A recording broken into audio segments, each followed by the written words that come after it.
are you? I'm awesome, man. It's a beautiful day here in LA. I haven't been outside yet. It's about 2 o'clock here, and yesterday was like 75 degrees, so Wow. it's really nice. Yeah, And how are things there with the virus and all? it's interesting. It's definitely a different time for everybody. Yesterday, I golfed for the first time in like 3 months, and people are out there wearing masks. They only let a certain amount of people out every time. So everything is just starting to reopen and people are just trying to readjust to it. But I'm ready, but I just hope that people do it in the right, safe way. So that should be an interesting experience to golf with the mask. And did they respect the social distancing rules? Yeah, yeah, they did actually. And it ran way better than the golf course did when they're open. As far as timing, we didn't get held up at all on the course, anything like that. And the guys that I was golfing with, because I was golfing with a friend, and then two people they just put us in with, and everyone was cool. They gave us, I mean, golf isn't really a close contact sport anyway, so you hit your ball, you go to your ball, and um, it's not normal for two balls to end up within 6 feet of each other anyway, at any given point. So I think it's a perfect sport to reopen for social distancing. Mm, good. In LA, are you still in lockdown or are they starting to? Yeah, I mean, as far as I think they just started reopening some trails and some beaches and things. Ventura County, which is north of us, opened up before we did, and now, there's a lot of money down in Republican Orange County, so they kind of put some weight on politicians down there to open certain spots open earlier than other places, but I'm in no rush. Like my gym membership, they were getting ready to reopen, and I said they can do it. People can go work out there, and as much as I want to work out, I'm just, I'll take my time and see how, this goes. I think that's the smart approach. Yeah. Yeah, here things are starting to open up too, and we'll see what happens. But I'm not too confident with the way things are being handled, and people aren't respecting really well the rules. Oh yeah. Well, I saw that too. My girlfriend and I, we went to the park last week and we're all wearing masks and everything. And then you have some jogger idiot who comes up right behind you, almost brushes you, not wearing anything. They're breathing heavy. And it's just exactly what they shouldn't be doing. I mean, if you're out there not wearing a mask, be a good example, stay in your own space, don't bother anybody, but you can't be buzzing people and doing things like that 'cause it's just going to ruin it. What are the last 2.5 months that we've all done for? And trust me, you think your leadership is whatever. Imagine being here under Trump, this clown. Right now, we have a decent leadership, but Yeah. the problem is it's really the people, especially the Yeah. older people, but the younger too. But the older people aren't respected because they think they've seen it all the play and all. So they think this is nothing, but it really is. It's one of the scariest virus I've ever heard or seen talk about. It's kind of like the Spanish influenza all over again. It's just odd to understand what it really is at this point, outside of certain media outlets, misinformation, all the things that they put out there, because you really don't know what to believe. And what we do know is that a lot of people with health complications, older, obese, and things are the ones that are dying from it. But obviously, healthy people are getting it too. And but as far as death toll and things, from what I've seen and personally known, it's definitely the people that are compromised to begin with. But you know, I don't want it either way. But I think at this point, it might be a matter of when, not if. And the world's got to get back to a normal place. I just feel bad for economically people that aren't in a position to support themselves, their families, small businesses. We know some near to here that we're getting ready to open or just opened, just starting to make some money back and then just completely shut down. And you can only give out so much money. I haven't gotten my stimulus, money for my small business or anything. I can't file unemployment. I can't really work right now as an actor. I used to speak and do all the corporate meetings and everything. And I'm in an interesting place, but I've also saved up over the years, and I'm more fortunate now than some people I know, but we have to get back to something where the economy can get really back on its feet. Right. So tell me a little bit about yourself. Where were you born? I was born in Chicago, Hmm? Illinois, actually in Maywood, but it's very near to, it's, just like saying you were born in Los Angeles and you're born in Sherman Oaks.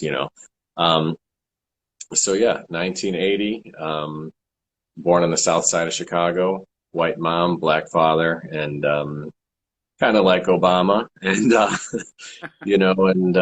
was raised pretty much by my mom for the majority of my life. Her and my dad split when I was around 5 years old, and then she met my stepfather who raised me, and I considered my dad Oh. for most of my life. Did your parents live in Chicago when you were born, or was it just Yeah, yeah, we lived south side of Chicago, so you can't get more south side than where we're at, right over by Midway Airport, um, 3538 West 60th Street. right? Do you have any brothers or sisters? Yeah, I actually have many. I found out a couple years ago that I have two other sisters and a brother through my birth father and through my stepdad. I have, Lawrence, Lewis, Jonathan, Janine.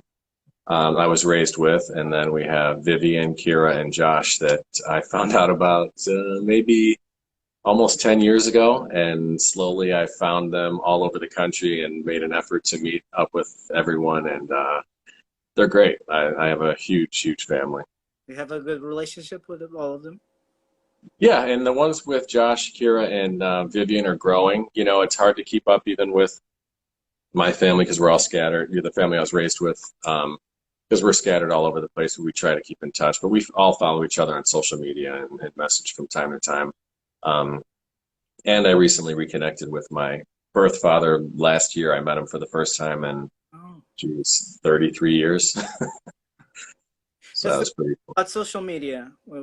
We find each other all over the world, and Yeah, and that's how I found him again. And I was looking through and I saw the name Vivian Odell, and that was the name of my grandmother, Grandma Viv. And she's a beautiful young girl. And I looked at her and I was just like, I know this is weird, but is your father Reginald? And she's like, oh my God. And just started, spiraling and, going from there. And we kind of all connected, and it's been pretty incredible.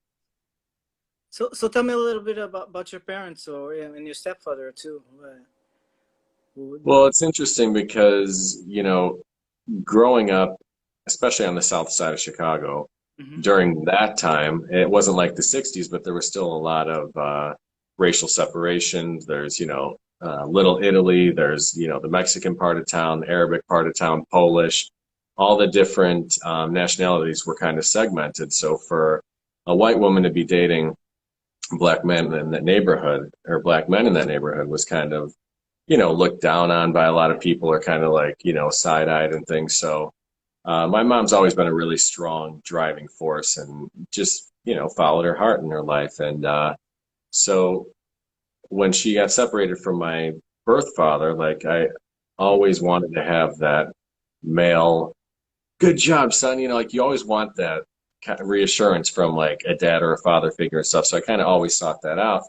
And when she met my dad, my stepdad, um, we started to get that, my older brother and I, and it was just like, the good and the bad. He spanked us, he beat us when we got caught stealing and, stuff, being stupid kids, but he also loved us and, showed us the way in a lot of ways and taught me a lot of things about cleaning and cooking and stuff, and which I still enjoy to this day. But, when I was 9 is when they got married, and I think he got diagnosed with leukemia when I was 10 and passed away right before I turned 13. So um, then we found our family was growing. Lewis, Jonathan, and Janine were born.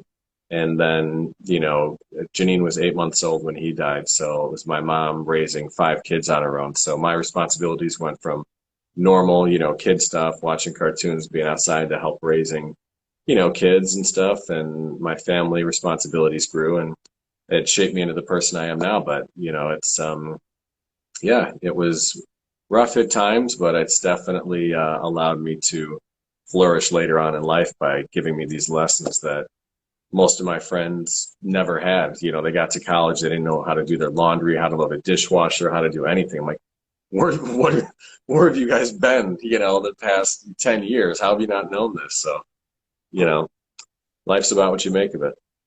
Yeah. It's interesting. We have that in common because my mother is also white and my father is black too. Oh, yeah? Yeah. All right. Yeah. So, How was that growing up where you're from? Was it more acceptable? well, it's kind of for me. I didn't notice as much because 98% of my family is black, so only 2% of my family. Really, my mom. I had some great grandparents that were also white. I knew my grandmother late in life, so it was basically my mother and my great grandparents. So most of my family is from Africa. Okay. Yeah. Very cool. Yeah. So what is your earliest memory of childhood there? I was trying to think about that. You know, like there's a story that I remember that we were at the public pool and they had like it was this old military thing where they had an old tank and like you know like missiles and things outside and that you could climb on and they had a high dive like a 3 meter board and I was like 3 years old and my dad couldn't find me and I was at the top. I climbed the ladder all the way up to the high dive board and they saw me and everyone's like jump jump jump and I remember you know, looking around and jumping, and that is the earliest memory that I know. It's like a story he thinks about all the time, talks about since we reconnected, but you know, I think it's just so ingrained in my mind that I couldn't believe that I'd remember that long ago, you know. But then there's weird pockets that you don't remember, and my mom sent me a big package of all these old pictures from my christening, actually it's somewhere right over here, from my christening to a couple years ago. And it is crazy how looking at pictures from that long ago can bring you back, remembering the clothes, like the foods, just different places you were at. And then it just kind of sucks you into this like time machine where you're like, oh my God, you know, like that happened. I remember it. But so many things are going on now and you're so active in so many different ways, social media and everything, multitasking, that these little memories just keep getting pushed, pushed, pushed. And then when they come back, it's just like fireworks going off. So it's been really cool for me to kind of go back that way and remember the things that scared me back then, the things that I used to love that I don't really like anymore, the things that interest me back then that don't now, or the things that still interest me and things I thought I'd never do that I did. You know, it's just, life's crazy, man. I feel like I've already lived like 3 lifetimes by now. That's true. But was your household open to the arts? Was your family open Yeah, to? yeah. My mom was always singing. You know, we took piano lessons growing up. Our schools, yeah, had art programs and things. And I always liked outdoors and doing stuff for the environment, like cleaning up and just, you know, I was always into animals and things and still am. My older brother was really good with electronics and better on the piano than I was. My uncles are all drummers. My cousin's a drummer, so I started playing the drums when I was 13. And but yeah, that's always been there and accessible. And my mom was always singing around the house, blasting music and stuff. And you know, but I started to like do things with my voice, and that's kind of where I ended up. But what were you saying? I'm sorry. You could have been a musical family. Could have, but we're not. We were no Partridge Family, don't get me wrong, but we all dabbled in yeah, in the arts. And during this time, did you develop your talent or ability to do voices, maybe from people you've seen on TV or any TV shows or? Well, yeah, I mean, I grew up watching a lot of classic shows at my age. We were watching Maxwell Smart, Gilligan's Island, you know, and the Brady Bunch, and just all these old school shows that were instilling meaning and family values and respect for elders and things like that. That, you know, now you see TV shows and it's like the kids run the show and the parents are the bumbling idiots dropping meals coming in and things like that. So I definitely think that, those things started to shape my humor, and was always intrigued by interesting characters. Did you guys have the Munsters out there? It's like Um, the Frankenstein family, and his wife was like Bride of Frankenstein. Their son was a werewolf, and just crazy stuff. But starting to act like these kids and doing the impressions young. But it didn't really start until I think high school when I got my solid group of friends, and you just watch a movie, then you rewind the tape, you watch it again, you stay up all night drinking like caffeinated drinks and whatever. And we used to have this drink called Jolt Cola. It was like, God, probably 4 times the amount of caffeine in a Coke. You just chug that and stay up all night.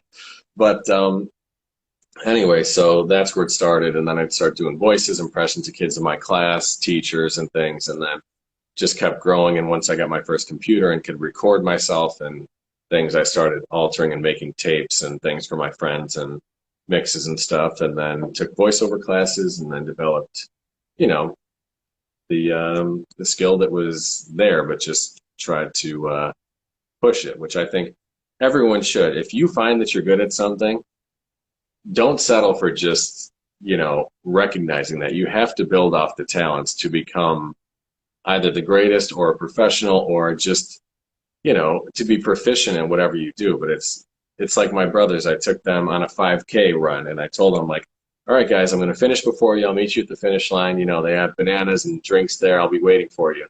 And I ran this fast. And I got there and both my brothers were already at the finish line and they weren't even sweating anymore. I was like, Jesus Christ, how did you finish already? And they were there. And then they found out that Lewis, my younger brother, he's Lightning Lewis Brown. He broke records in his high school that hadn't been broken since the 80s.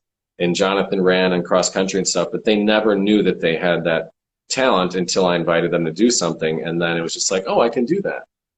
So it's kind of crazy that a lot of people have untapped talent that, I say everyone's good at least one thing, at least one thing. Some people are multi-talented, but, there's people that can remember dates that no one can, or statistics or whatever that I can't do. People that can, anything, build a deck, build a chair, build a table, do these things. And most people, you couldn't even educate them to do that in their lifetime. Some of the most successful people I know are great in finance, but they can't cook themselves a meal, and it's like, wow. So just find out what you're good at and try and go with that. And if you can make a career out of that, God bless you, but if not, at least keep that as a hobby. If you're stuck in a job that you hate and you need to be in to pay the bills, don't lose that part of you, because that's part of our beauty of being, part of humanity. you're right. Yeah, that's a great story. And Sorry, I talk a that's great motivation, really. And I think everybody really needs somebody that believes in them, that pushes lot. them Yeah, in the direction of their dream or whatever talent they have, right? 100%. And it does come down to our individual choices to unlock that in ourselves. We can only ask so much out of someone, but that motivation, it's in you. You have to activate that, and you can't rely on anybody. Mm-hmm. One of the big things I push, I've been brought up to be independent. So I really don't rely on anyone, or I try not to rely on anyone for anything. It's really hard for me to ask someone for help Mm-hmm. or a favor or anything, because I like being self-sufficient. I know I can do a lot of things on my own, but there are times when that needs to happen, and you need to be open to that. But you can't expect, there's the opposite end of that, where people I know in my life have been given so much opportunity, taken care of and coddled their entire lives. So when the time comes to where they don't have that anymore and someone to help them out, like, they're just floored. They don't know how to do anything. They have anxiety. They panic. They're like, how do I do this? How do I do this? How do I do this? You should know at the least how to take care of yourself and get yourself through stuff, and then you can reach out to other people. So I do think that we all need mentors or parents or someone to reach out to emulate or be like. And thankfully, I impersonate someone who I deeply respect and is, possesses all the character traits that I would like to be in my lifestyle, you know, in my lifetime, you know, educated, works just motivated by integrity, great family man, respected by peers, you know, and he was someone great that I felt honored to impersonate. They say impression is the highest form of flattery, you know, and yeah, I never felt any negativity, and people always responded so positively about me looking like Obama. Then I developed the makeup and the impression and everything, and then the reaction that people have when I walk into a room where they see me on video or do something is, I mean, it's awesome. It's That's great. yeah. Talk about that a little bit later on. But I wanted to ask, so did you imitate what you saw on the screen when you were little, and either from shows or any personality then that Yeah, I think that, you know, they had the shows like Sesame Street and things where, you know, you're singing along with them and doing things and you're kind of performing from home watching TV and you're trying to be like the characters and do what they're doing. But it wasn't until later where I really started to like try the voices, you know, like for, I don't know if The Simpsons are big out there, but you know, you watch like Homer yeah, yeah. and you just see him being like Homer J. Simpson, and you see him like Marge, oh, give me a donut, you know, and you like start to do little things that if you have a register that's somewhere near someone else's, it's easier to dial it in. I can't necessarily go and do like a squeaky, high-pitched kid's voice, but if you find someone who's somewhere near, you're just like, you know, you try to piece it together, and it becomes almost like a puzzle if you have this skill set, like I do, and a lot of my friends that do impressions. Like you interviewed Evan, and he's the best Tom Cruise, you know, like ever. You close your eyes and you're like, oh my God, it's him. Um, and yeah, it's just my friends have a, you know, specific set of skills that entertain. They did a contest. Evan would probably win the contest, and Tom Cruise would get #2 or something like that. Yeah, he could. He's more Tom Cruise than Tom Cruise. Yeah, but was it easy for you then to do a voice? Was it easy, or did you had to work on it? No, it's never easy. And, you know, everyone I know who does impressions, it's not easy Hmm. for. You spend hours and days and weeks to try and perfect the voice. And it's not just the voice, it's the way they move their head, the way they move their mouth, the way they move their eye, like everything. And then their body is a whole other thing outside of face, voice, it's posture, it's everything. So it's constantly in development. My Obama changes all the time. It changed from the beginning when um, people were just used to the da da da da da da da da da da da da da, you know, and that like his cadence and his flow of talking. But then you have like campaign Obama who gets hired and like, it's good to see you, you know, and that's way different from him being like, well, Ricardo, you know. So, you know, he's got all these different parts of his personality that you have to capture. You can't just say one sentence and expect it to go. You have to like be able, and my show's an hour long, so to be able to ride that out, you can't just say like, yes, we can for an hour and expect people to be entertained. So you have to really jump into it. And myself and a lot of other performers, they call it like channeling, where you get so far into an impression that you don't even really know what's coming out. You just lock yourself in, and then it just like, you get off stage, you're like, how did that go? What did I just say? What did I do? You know, it's kind of crazy. Did you do any impressions on school, or do a show there with No, no, no. That none of this started until I was 28 years old, you know, professionally. Um, the you know, it was just always a hobby. Sorry, I missed it.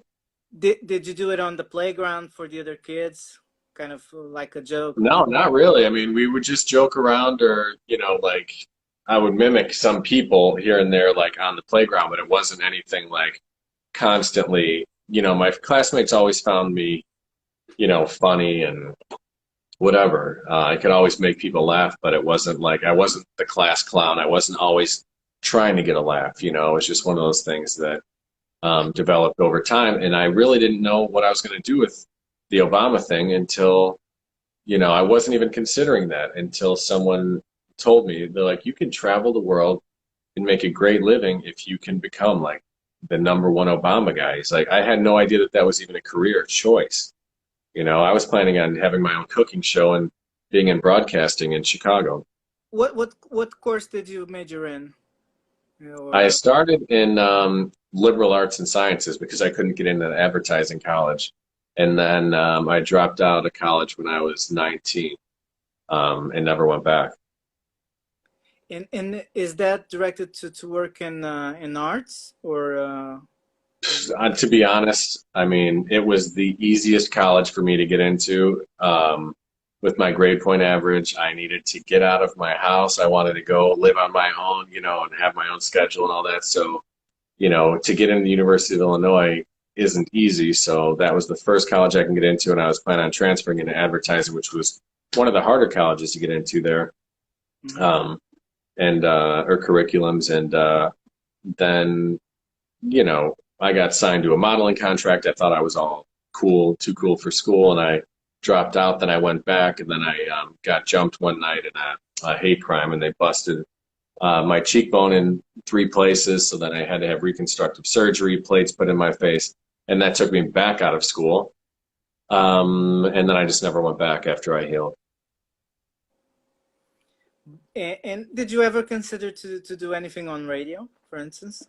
Yeah, actually, people always told me like you have a radio voice, but I found that, you know, with the modeling thing, I liked being in front of the camera, but I didn't like being like and Right. not smiling and stuff. And because it wasn't me, but I was trying to be something I wasn't because that's what they like wanted to. And when you're 19 and you're like, oh, you're getting paid this money and all this stuff, you're like, sure, I'll act miserable for, you know, whatever you're paying me. And but I had great times doing it, but it really wasn't me. So I wanted to, you know, combine like the radio voice that they say with being in front of camera. And, you know, I think it transitioned and worked out pretty well in the end. That's something to consider, I think, because not only you have a great voice for radio in general, and you could do characters as well. So That's fun, I know. I love doing recordings for people, and that it's so much fun when they can just picture in their mind. All you do is offer that one, you know, one element that activates that one sense, and you're already in their head, and it just makes mhm, their brains like explode on the inside. that's So great. thank you. I might do a podcast with my voices and stuff, but as far as professional radio, I just, yeah, that probably wouldn't happen. Yeah, but at least a podcast. Oh yeah, podcast, yeah, for I sure. I did a radio show for 2 years, and it was the most fun I ever had in my life. And Oh, cool. to do characters there, and I also played music, so it was really fun. You could do just about anything there, and you can really impact people's lives that you don't even have the slightest idea Oh my God, I of. know. Right now, I just put a thing on TikTok, and it's over like 2 million views in like 3 days. And Yeah, do you know what TikTok is? Do you guys yeah, have it out there? yeah. So do you know the duets you can do with somebody Mm-hmm. on there? Like they've been making me like feel so weird. Like it's so heartwarming and entertaining. I'm laughing. I'm like almost crying at some of them just to see the reach that this has across the world. You'll see like some sweaty cab driver in Thailand in a tuk-tuk, and he's watching me laughing, or he's watching me just trying to like figure out what I'm doing or try to do the dance with me. There's like, you know, housewives in other parts of the world, all these different people that are connecting with me virtually, but just to see like when you get views and millions of views and stuff, it's cool, but when you actually see the reactions of Yeah, people yeah. watching it or enjoying it is like, oh my God, it gets me. I don't know. It's awesome. Yeah, it's really the best thing about it. When I did radio, the best thing about it because it's not immediate. We do the show and Yeah, go with our lives, and then somebody, oh, I loved what you did yesterday. You were doing this and that, and I thought nobody was even hearing the show, yeah, but and then you get that feedback. It's the best thing about it. Yeah. it really is. And what was the defining moment for you to decide that you wanted to be either an actor or impersonator or both? Well, it was after my team and I, and it was under the direction of Marcus Riley at NBC Chicago, where I was blogging for the NBC5 Street team. And we won our Emmy in 2008. And that's when I thought that this has nothing to do with Obama, but during this time, people kept saying, especially when I was walking down the street in a suit, they'd scream like, Obama, across the street. And this is Chicago. So to be in the place where he started, was coming up during this time, was just, I think it was, divine intervention. Who knows? All the things I've been through in my life, all the prayers I've said, all the things, I felt like it was my one moment where it's like, here's your chance, and I took the risk. I drove out to LA, maybe $2,000, in my account, with my cat in the back seat and my crazy ex-girlfriend in the front with me. And, we came out here, and I, I went for it, and it wasn't always easy. It was actually really, really tough through the different manager decisions I've made. One ended up being, a criminal and almost killing our friend. He stabbed him in the middle of shooting a reality show. Was completely like tragic.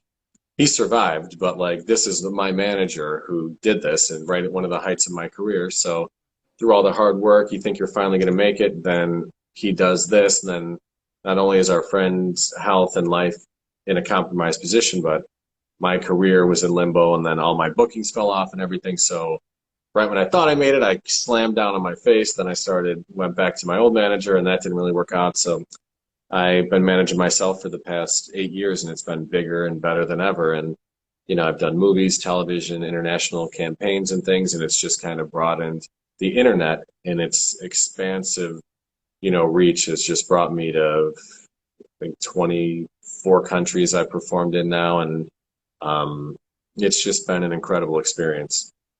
So you were already an actor when you decided No, to? I was in restaurants. I started in restaurants when I was 14 as a busboy, and I worked my way up to, Mm-hmm. bartenders, VIP hosts and things. But I always liked being around food. I liked entertaining people, like making sure they had a good time. When you work at nice restaurants, you get to eat the food that everyone pays a ton of money for. You get to drink all the nice liquors and go to the, sake schools, wine schools, and, all these things. So you're learning so much about culture and people.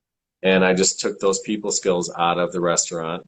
I started writing about food and fashion when I was blogging for NBC after being a model and working in restaurants. And then just completely took that life experience, but I went in another direction and just said, I'm going to try to be Obama and see what happens. And at the same time as an actor? Yeah, but mostly as Obama. I thought coming out here I would have gotten more roles, but I really wanted to focus because my first manager told me, he's like, no, what you really want is to focus on corporate work. So, and he's like, don't worry about YouTube, which is one of the worst, advice, tips I've ever taken, because now YouTube's like the biggest thing in the world. But, so I focused on the corporate world, which does provide great income, amazing travel, great opportunities. But then I started getting movie roles as Obama, TV roles and stuff too. And I played other things along the way, but I never really gave the acting as me a full shot. It was always, because the Obama thing was always, there, and I was managing myself and doing things too. And you can't tell your agent, oh yeah, put me on this role, and then a huge booking comes through, and then you say, oh, I can't make it. Like, your agent gets pissed off. You don't miss auditions, you don't miss bookings. And, I found myself in a way where I'm like, oh, should I come out here and try and grind and, do the acting thing, or do I follow this unique thing that not many people can do, especially, the way I wanted to do it, and I think did it. So Mm-hmm. I just focused on one thing instead of, like 5 different roads, and the other roles kind of came here and there. But I've done basically everything I've wanted to do with this outside of perform for him in the White House, but that's okay. When you decided to go that route, did you had a plan B or C, or No. no? Did you go? Yeah, you followed straight up. Yeah, I mean, I just stuck with it because nothing really happens immediately. And even when like my first video went viral, I was already doing the thing for 3 years before like before the world knew about me and who I was and what I offered. You know, I was already doing it under the radar, coast to coast, and in a couple of countries around the world. So, uh, yeah, it definitely wasn't an overnight success, but few people are. A lot of people, you know, do put in all the hours and they're working all the little clubs and doing things here and there. And then one day they just get the opportunity they've been waiting for and go for it. How did your mother react and your stepfather when you just told them that you Well, wanted an well, in-person? my mom loved it. You know, my dad's been dead for 27 years now. So I don't know. I'm sure he's happy, but the you know she loved it, and she was a postal employee for 30 something years, so she had me come perform at the post office while she was there. They call it the Obama Mama, you know, and I took her to Trinidad and Tobago with me on a comedy tour there. I've taken everyone but my sister so far with me somewhere in the world. um, my brother and I actually went to Spain last year, but it wasn't. I guess I haven't taken him. He flew himself, but you know, it's been. I've tried to keep my family really close. My brothers play my Secret Service when I'm in Chicago or they're near. My cousin plays for me when I'm out here, or my good friends. So years down the road, we'll always have these memories to talk about instead of just hiring some random people. I mean, the people I want them to experience like the star treatment and the VIP service and the car service, like meals and you know all that stuff. So my family is very important to me, and I've helped. This has helped put me in a position, you know, financially over the years to be of assistance to them when they need me, and also, you know, for them to be there for me when I need the support and things too. So it just goes round and around, and that's what friends and family are for. That's good. So when you started in the business, everyone's got their own stories about starting in the business, whether it's good ones with great mentors to horror stories. Which one is yours? Dude? Combination. I mean, when my ex-manager stabbed the producer, I mean, that was like waking up to a nightmare. It was literally the peak of my career at that time, where we were almost getting our own reality show. I was on Bill Maher, I was on Fox News, I did WWE Monday Night Raw, and then we finally get the reality show, and everything's going great.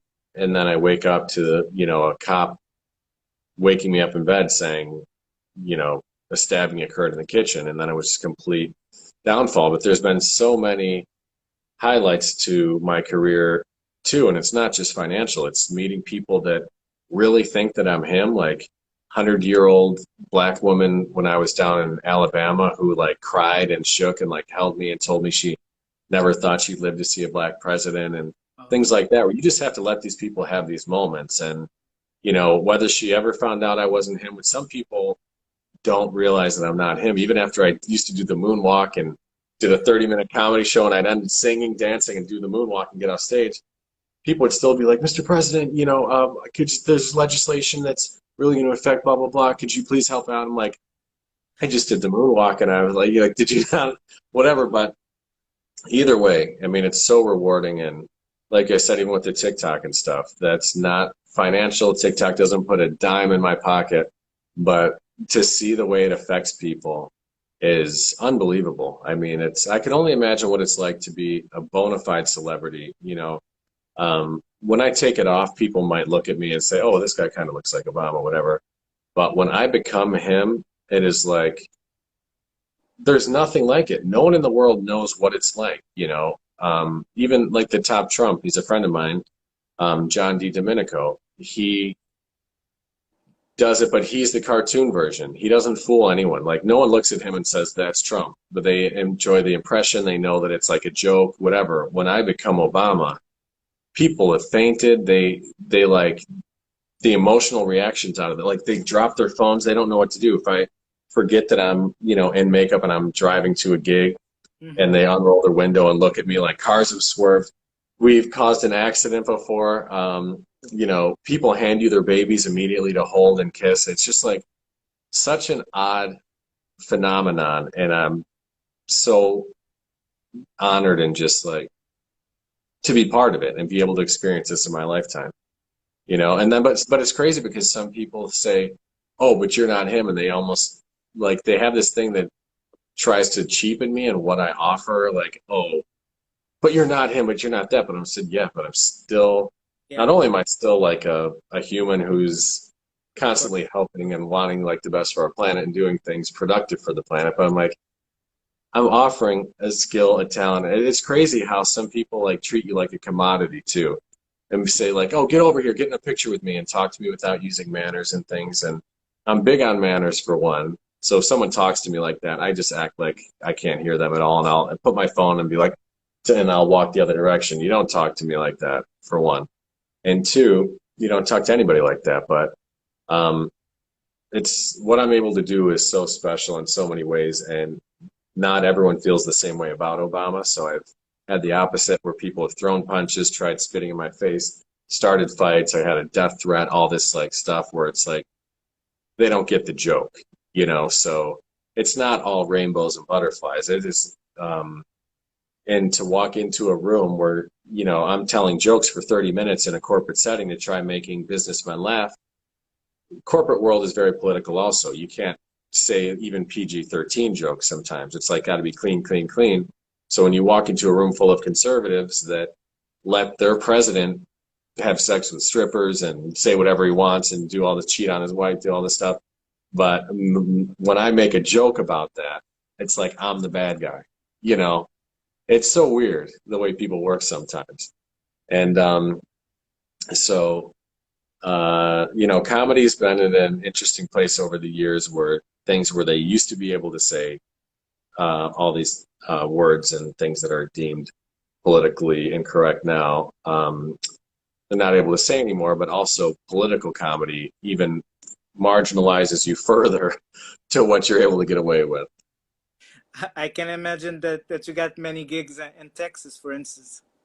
I think I've only had two in 10 years, You 11. actually, Yeah, actually, yeah. I have a good story about that, but I'll save it for next time. It's too long. okay. Um, so when you started going to auditions. What's your take on auditions in general, and what's your best and worst audition stories? I hate auditioning. I just Yeah, think that it's one of the worst things that you can do as a performer, as far as your self-esteem is concerned, because you feel so good going in there, you'll get your lines down, and you feel like you're unique, and then you walk into a room and you see 10 or 20 people that look almost just like you, which is very humbling and weird. I'm like, oh, there's the fatter me, there's the better looking me, there's the shorter me, there's the taller me. Like it's so weird. And then, you go in there and you give it your all, and then you don't book the job, and then you're feeling like, what's wrong with me? And you could go in there having the best day and like, oh, I'm going into this. So it takes you have to be tough skinned, thick skinned to get through auditioning 100%, because it's a roller coaster ride. Sometimes you get them, sometimes you don't. But I do like going to an audition when it's for a role as Obama because I know what I offer. And when I walk into the room sometimes and you see some of the other guys, I've had that feeling before where you're just like, damn it, I'm not getting this job. Like when someone walks in the room, you know it's going to get the job.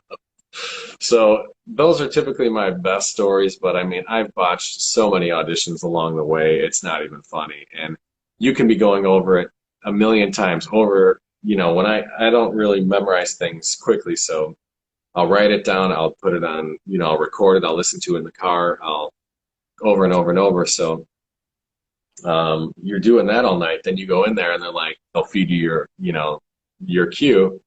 And for some reason, it just happens. I'm sure it's happened to you. It's happened to any performer, but you just go blank sometimes, or you get halfway through and then you get all nervous and you have to really, I don't care how many thousands of people, I performed in front of 50,000 people before. Sometimes it just kicks in and your emotions take over and you walk out of there and you're like, oh my God, I just botched that. And then you'll get to the car and the line will come right back in your head, and like, they say the best audition you'll ever do is like in the car on the way home because you're back, you know what you did wrong, And then it's like, there it is. So right now is actually cool because, you know, you can self-tape auditions from home. So you can do as many takes as you want and then send in your best. So it's been nice to do that, but also the productions aren't as big. And I'm on hold for a commercial right now that I should find out by the end of the day if we get. But, you know, it's always a challenge. But I just don't like the fact that you're constantly feeling like you're not good enough for a role when I know that I have the talent. I don't think I'm right for every role, Right. but you know, not cool. Was it ever an occasion where you felt that you were perfect for a role that you didn't get?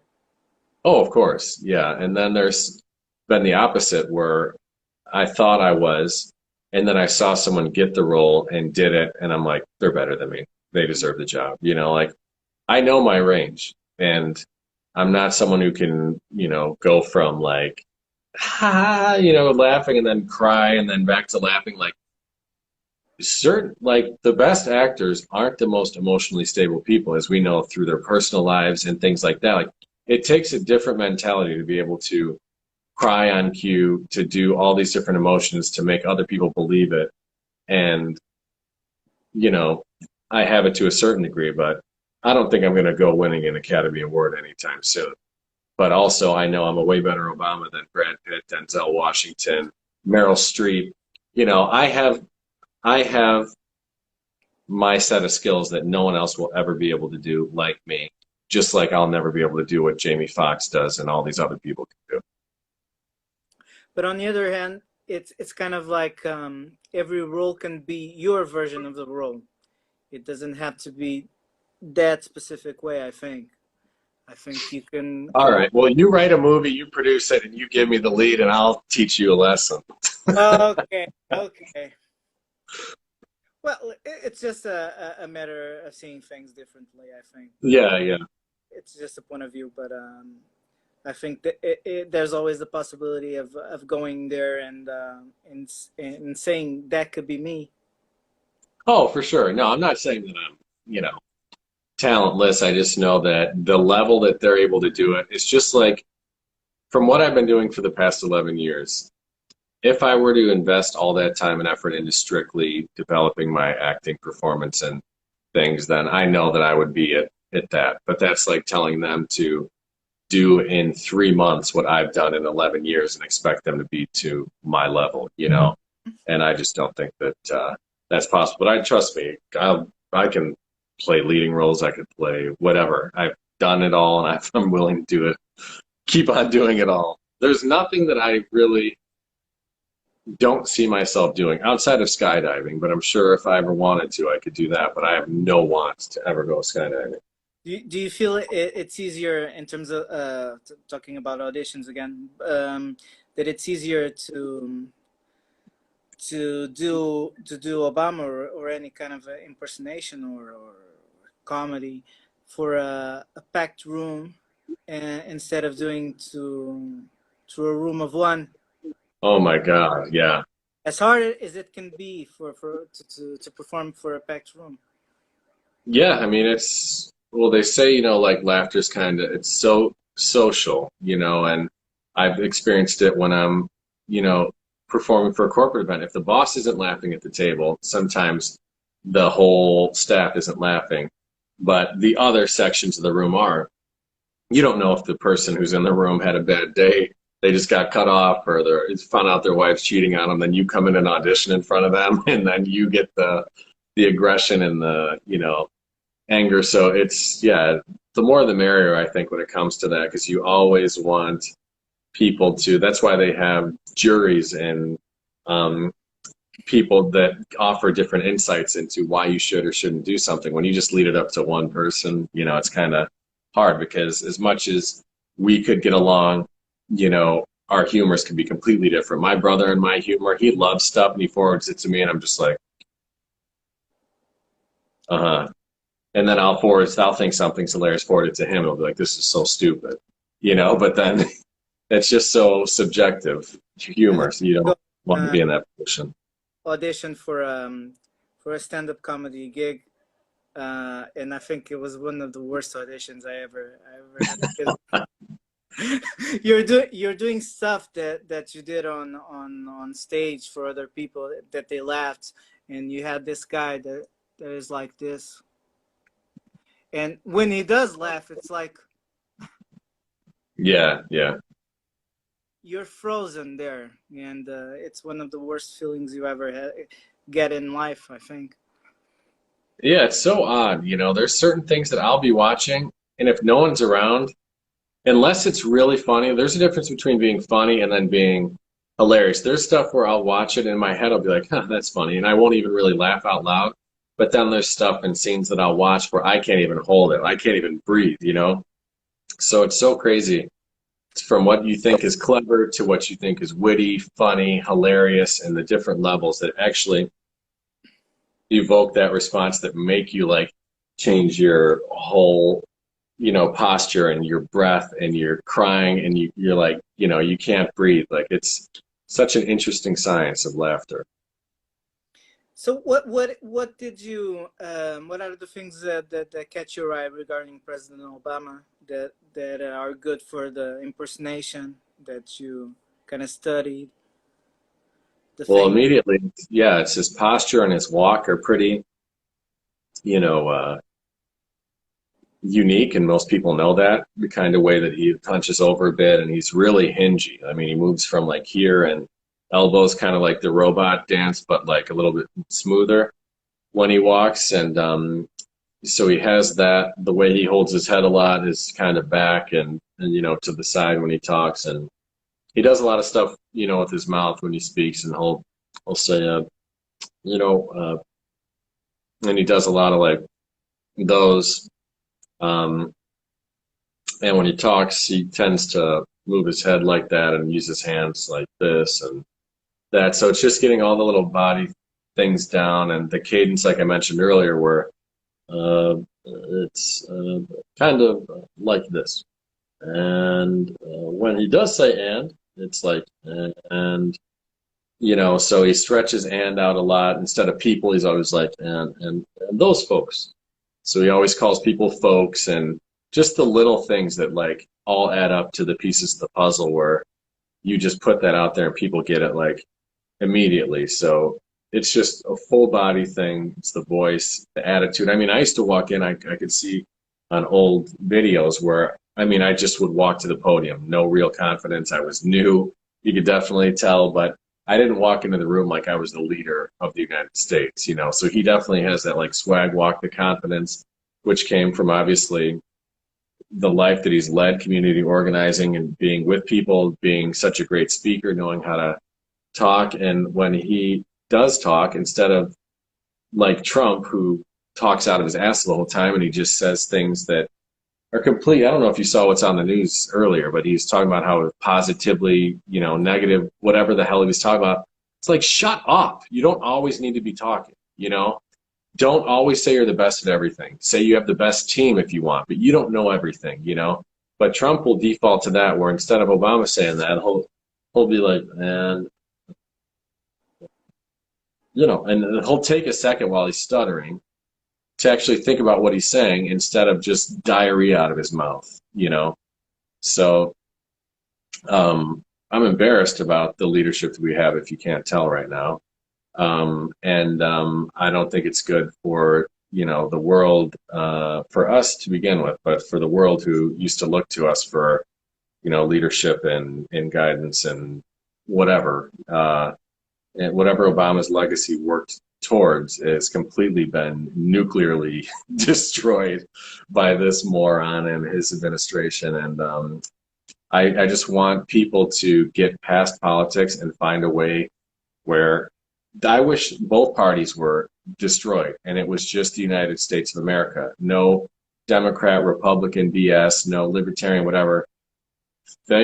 We're still talking about abortion, women's rights, gay rights, civil rights. We still have people being killed because they're black, racism, all this stuff that this is today. This is things that were fought about during slavery, during the 60s, during women's suffragette, all this stuff that we're still fighting over. And what are we? We're both political parties in this game, but we as the citizens, the people, are the ones getting played.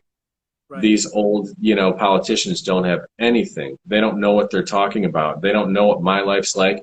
They don't know what a kid's life in the inner city's like. They know what their life is like in their family because they're, vacationing in the most richest places. They have health insurance. They don't have any problems like we do, so they don't give a shit about normal people. And it's just crazy that we've got to this point with all the entertainment and all the connection that we have on social media and where people can contact, and you would think that we'd be beyond and living in some sort of utopia right now, but to be like even deeper in some problems, and it's just ridiculous to me. So what was the question?